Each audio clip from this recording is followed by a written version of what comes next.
C'est Monique Voisine, je suis de Québec solidaire depuis le début, dans les autres mouvements politiques de gauche avant aussi, l'UFP, tout ça. Et je demeure dans Vanier, les Rivières, où j'étais candidate à plusieurs reprises, au moins 5 fois. Donc, j'ai une ancienne du SFPQ, Syndicat de la fonction publique, où j'étais conseillère à la condition féminine pendant plus de 20 ans. Et j'ai travaillé dans la fonction publique.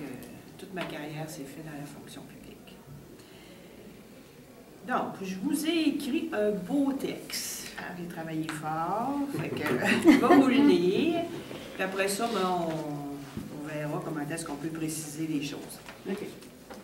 Fait que je remercie les organisateurs de me permettre de présenter la position de Québec solidaire sur le revenu minimum garanti. Bien, vous savez sûrement, hein, Québec solidaire, c'est la lutte à la pauvreté et aux inégalités sociales, c'est la base de notre travail, c'est notre priorité.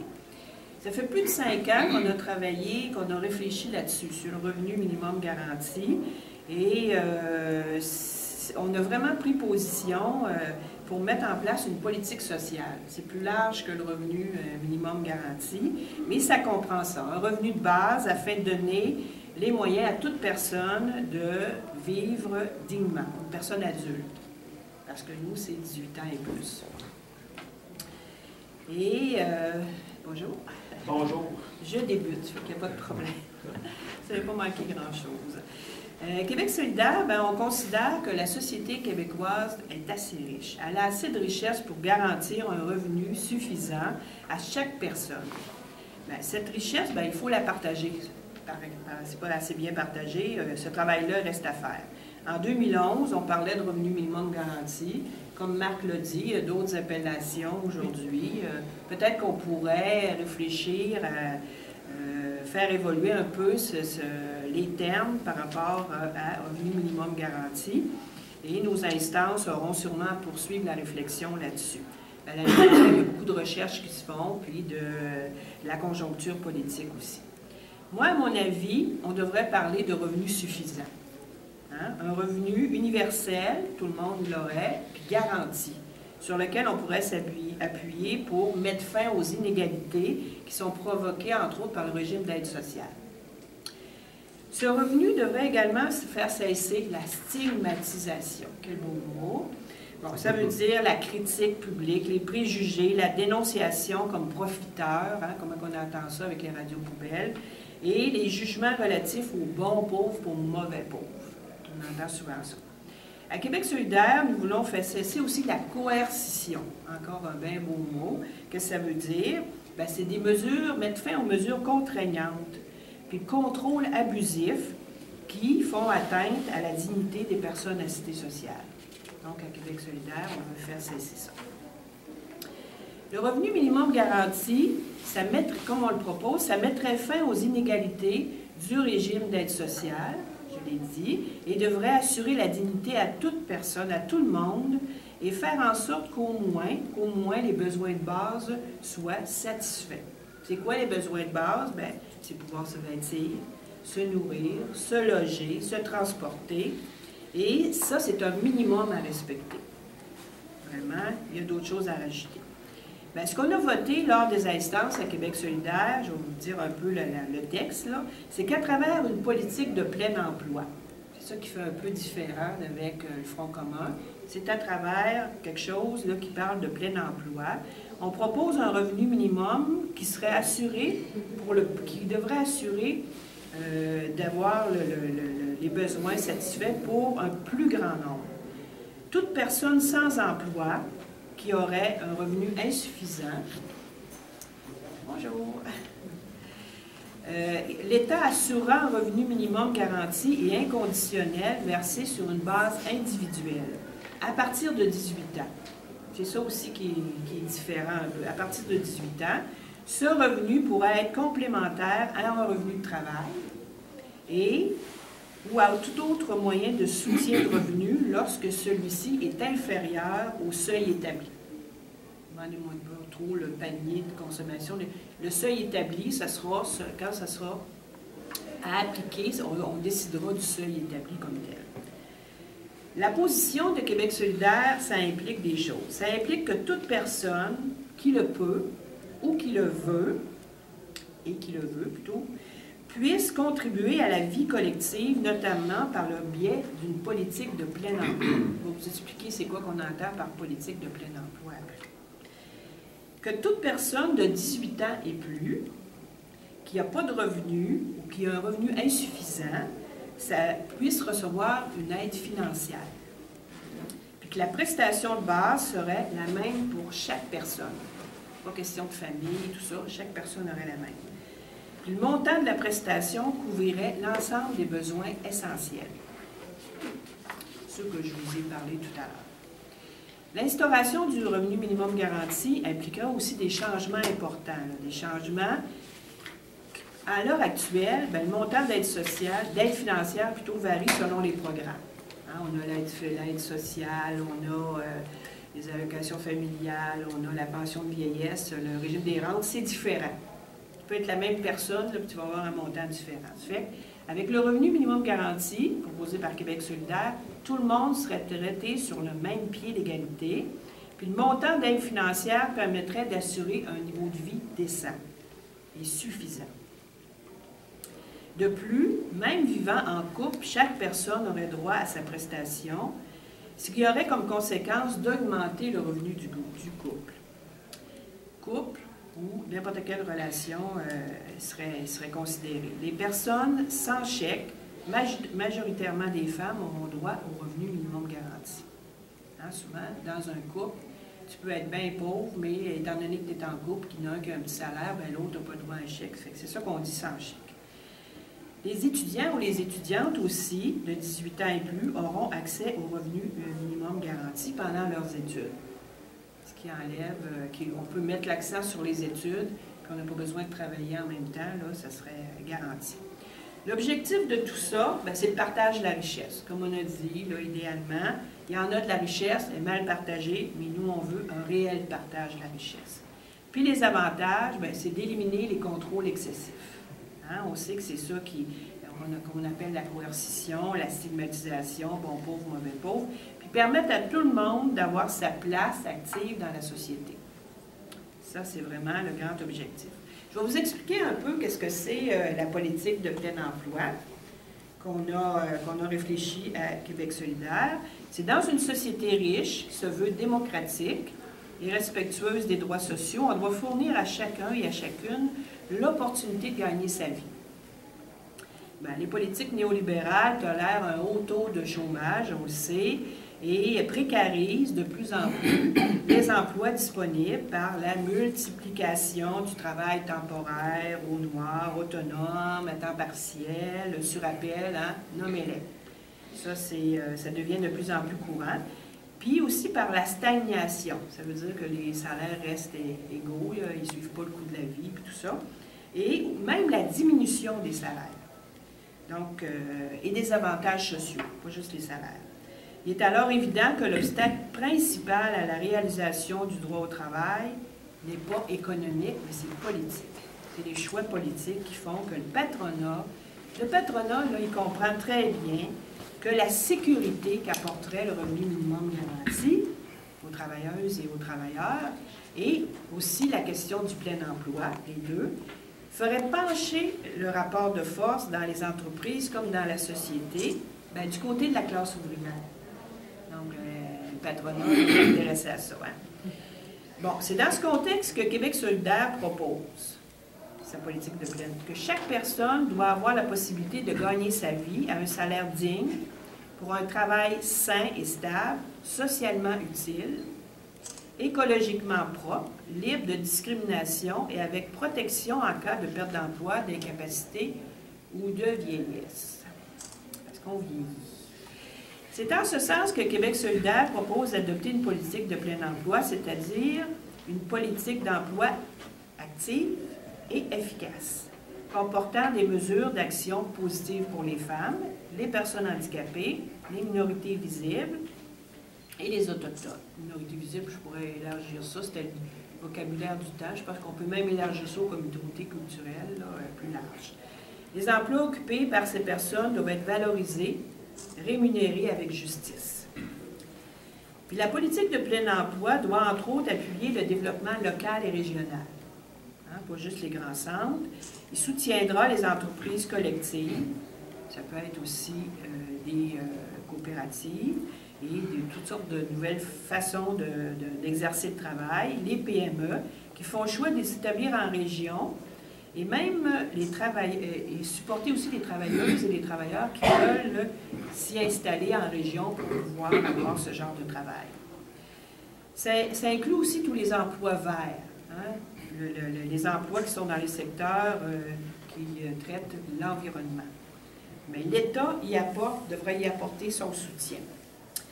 Cette politique-là, elle comprendra l'expansion de l'emploi public dans les services sociaux, entre autres, mais aussi la construction, l'entretien d'infrastructures, l'assainissement de l'environnement, notamment.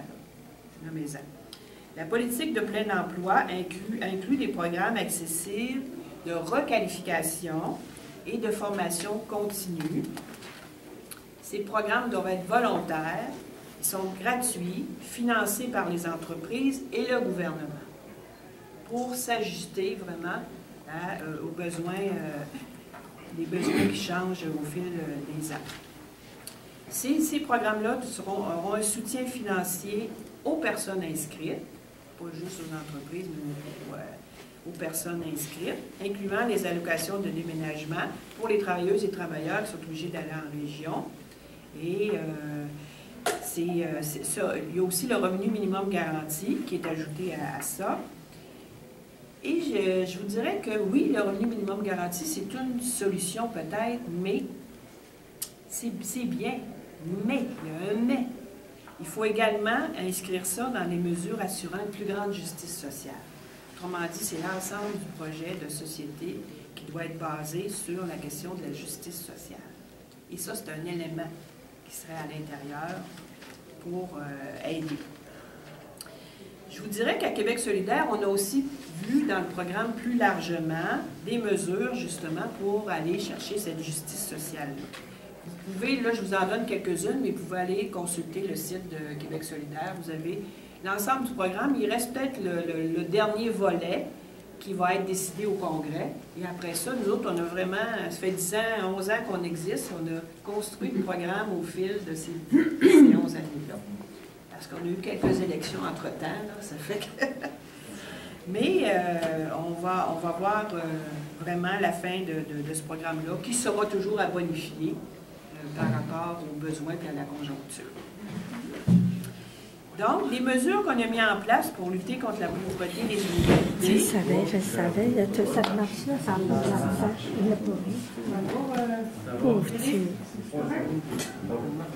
C'est pas normal, il marche là. Je vous laisse vous installer. Son 15 ans, c'est notre marche là. Ça pourrait être comme ça. Oui, je pense que... Ben oui, ça aurait été mieux. Je suis sûre qu'il n'y a pas juste notre groupe là, que ça va arriver. Moi aussi, je ne crois qu'il n'est pas hanté. On fait ça, puis là, Non, ça va. Monique, tu es à la hauteur de la situation. Non problème pour moi. C'est comme le revenu minimum garanti. À la base, c'est ça. Voilà. Donc, les mesures qu'on a ajoutées au programme pour garantir, pour lutter contre la pauvreté et les inégalités, ben, c'est des mesures universelles. Il faut que ces mesures qu'on propose soient universelles. Ça s'applique à tout le monde. Justement pour éviter des situations que certains programmes perpétuent des idées de stigmatisation des pauvres. Autrement dit, si on fait des mesures uniquement pour les pauvres, comme l'aide sociale, ça a pour effet de centrer la critique par rapport aux gens. Fait que comme la pension de sécurité de vieillesse, ben c'est tout le monde qui l'a. Mais on peut aller récupérer avec la fiscalité pour les personnes qui sont à haut revenu, là. Mais c'est universel. Ça fait que les riches ne peuvent pas dire « moi je ne paierai pas pour les pauvres » ou « je fais aussi ou ça ». Tout le monde peut l'avoir. C'est ça un peu l'idée d'appliquer des mesures universelles.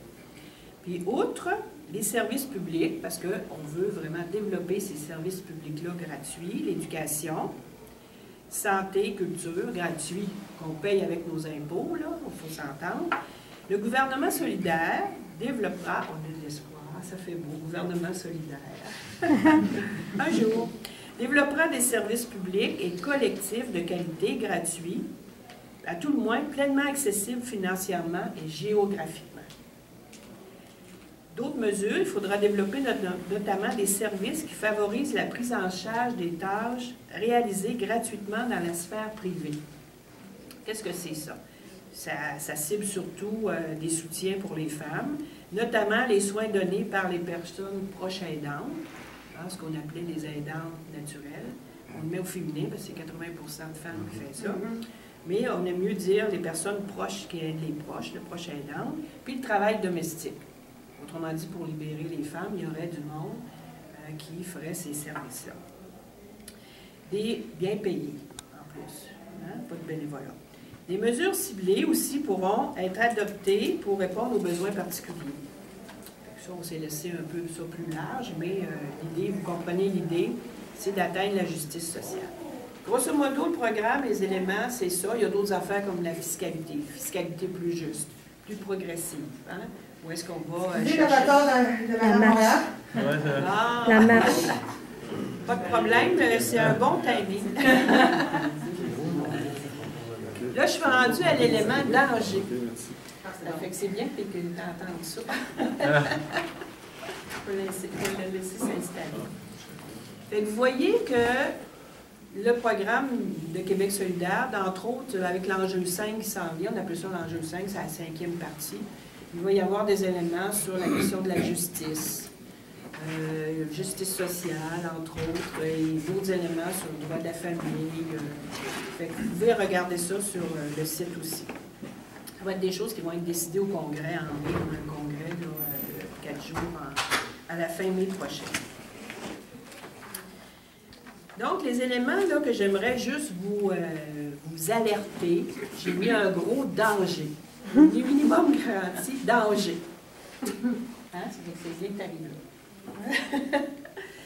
là. Juste pour vous dire, comme tu disais, Marc, c'est aussi un projet de la droite. Hein, quand on parle d'allocation universelle, ou qu'on parle de revenu minimum garanti, la droite le propose et ils trouvent ça pas mal intéressant. Ils sont en train de regarder ça avec un œil pas mal. Entre autres, notre ministre Blais, qui veut nous proposer quelque chose à l'automne. Hein. Vous savez que c'est un spécialiste du revenu minimum garanti. Il en a fait ses études là-dessus. Mais moi, je me dis que le ministre Blais, il nous laisse un goût un peu amer avec comment il a orchestré les attaques à l'aide sociale dernièrement avec, sur la question du projet de loi 70. Hein.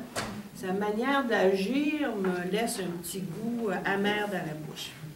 Mais à mon avis, moi, l'objectif du gouvernement libéral est de revoir de fond en comble le filet social. Lui, il veut tout privatiser ça, il veut que ça soit à la baisse le plus possible. Il veut l'image de détricoter, hein, détricoter le filet social, les programmes par programme. Et ça serait dangereux de dire, on vous donne un chèque après ça, payez-vous les services puis, que vous voulez avoir, puis tout ça. Fait que c'est sûr que le gouvernement, lui, ce qu'il veut, c'est couper le plus possible dans les services publics. Hein, les mesures d'austérité, on sert dans les services publics. Mais moi, je pense qu'il faut avoir des petites craintes par rapport au projet du ministre Blais. Un autre élément à prendre en compte, c'est le monde du travail qui est en complet chambardement, complet. C'est vraiment assez, pas juste au Québec, partout dans le monde. Hein? C'est de la privatisation, c'est de la spécialisation des secteurs bien particuliers d'emploi technologique, entre autres.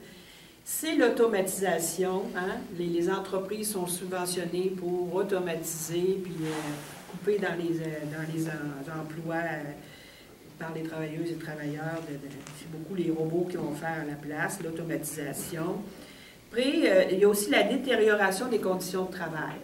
Les gens sont obligés d'avoir, parce qu'ils font du temps partiel, de plusieurs emplois, des heures de fou, pas de conciliation travail-famille. Fait que, vous voyez, c'est pas extraordinaire. La Société du loisir qui en parlait, là, on est loin de ça. Puis la précarisation, c'est vraiment du travail pas syndiqué, du travail à bas salaire. Fait que tous ces éléments-là, ils ont des impacts sur les décisions gouvernementales.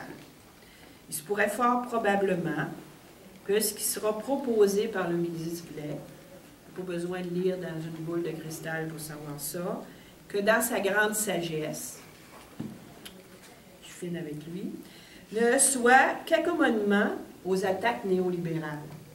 Ça serait pour avantager les entreprises au détriment des personnes. Qui va tirer profit? Hein? Si tout le monde a un salaire de base, après ça, tu peux accepter n'importe quel petit job à un salaire moindre, chez Rona, chez ci, chez ça. Puis, tu peux t'accommoder. Donc, moi, je pense que ce qu'il faut faire, il faut vraiment avoir beaucoup de vigilance, agir avec vigilance. Il faut s'outiller pour pouvoir réagir adéquatement à ce qui va être proposé là, par ce ministre-là qu'on aime tant. Et il faut vraiment être capable de déceler les impacts négatifs que ça va avoir sur les plus démunis, puis sur les travailleurs et les travailleuses à bas salaire, particulièrement. Ça va avoir un impact sur l'ensemble de la population, mais particulièrement sur les gens les plus démunis. Fait qu'il faut vraiment développer notre vigilance. Il faudra aussi exercer cette vigilance-là pour s'assurer que les femmes ne seront pas les grandes perdantes des propositions gouvernementales. Parce qu'on voit que dans certains pays, bien, ça pourrait être un retour à la maison pour les femmes. Là, ça réglerait bien des problèmes pour le gouvernement. Fait qu'on ne veut pas que les acquis chèrement obtenus, qu'on perde ça. Bon, ce qu'on propose à Québec solidaire, c'est de se mobiliser. Ça ne vous surprendra pas. Hein, tout seul, même Manon, même Amir, n'importe qui va rentrer, tout seul, on ne peut pas rien faire. C'est ensemble qu'on peut se mobiliser puis contrer ces attaques-là. Et on peut participer dans un premier temps à la réflexion qui est entreprise par le Front commun des personnes à cité sociale, avec les groupes communautaires, avec les groupes syndicaux, avec les groupes de femmes aussi. Ça va être à l'automne. Il va y avoir comme un genre de gros colloque, là. Donc, cette réflexion-là, on va y participer. Il faut s'outiller pour analyser bien ce projet-là du ministre Blais, puis après ça, se mobiliser pour réagir et proposer quelque chose d'autre. Hein? C'est le temps de proposer des alternatives progressistes, vraiment qui va satisfaire nos besoins. Je vous dirais que ensemble, on peut y arriver, parce qu'une société meilleure, c'est pour tous, c'est pour toutes, et on est capable de la construire, cette société-là, si on unit nos forces. Fait que c'est la solution que je vous propose. Merci de m'avoir écouté.